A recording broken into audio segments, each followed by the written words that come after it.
What is going on, guys? It's official.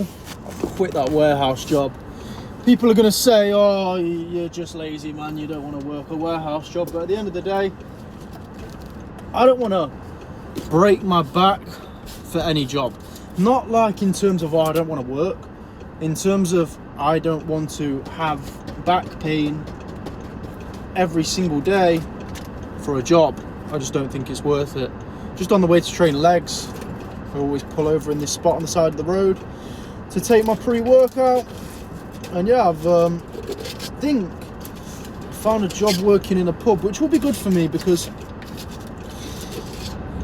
over the last few months I've really spent a lot of time on my own, just away from the world, just not really communicating with anyone. And I've always kind of struggled with, let me just get this down me, big scoop of pre.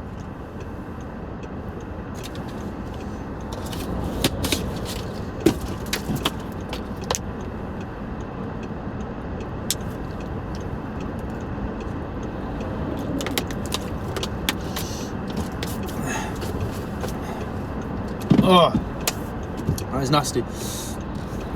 As I was saying,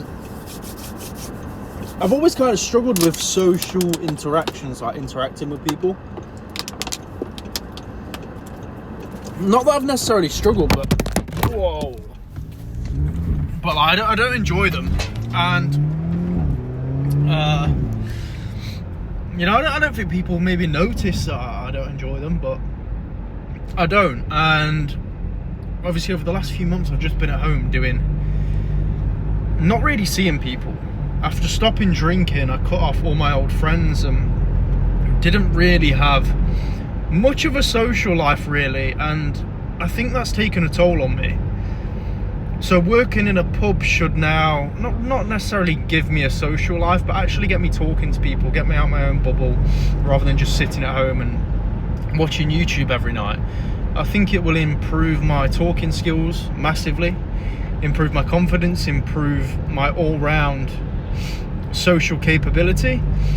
So yeah, I think it will be beneficial to me. It's a lot better than working in a warehouse. It's probably going to be similar money, and it's literally a 2-minute walk from my house, so it just makes sense. Anyway, like I said, we're on the way to train legs.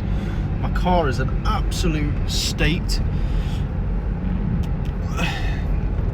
And yeah, I'd like to say I'm excited to train legs, but the way I've been training recently, it is not.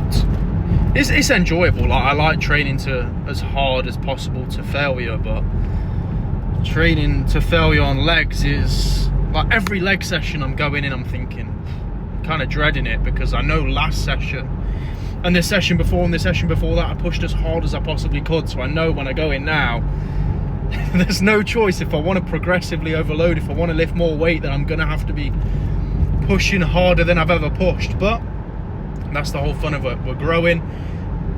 We're in a growing phase. Got just over 3.5 months left of the bulk. I'd say I've put a decent amount of size on. Say I'm natural. I'd say I've never used steroids, barely even used creatine. I'd say I'd put a substantial amount of size on, and we're only halfway there. So yeah, should be looking good this summer. Probably, or definitely the best I've ever looked when we trim down, when we shred down. But I'm still reasonably lean, to be fair. You don't need to get super fat when you bulk up. Like, yeah, if you want to get crazy strength, maybe eat a shit ton of food. But if you just want to build muscle, obviously I'd say, I've heard people say you don't need to be in a calorie surplus, but I think you probably do, because there does come a point where you're bulking up, you're eating a certain amount of food, and then that food isn't fueling the sessions anymore. So you have to up the food, go into a calorie surplus, and that's where you're then going to get stronger. But you don't need to eat stupid amounts. Like, you don't need to get massively fat and overweight to build muscle.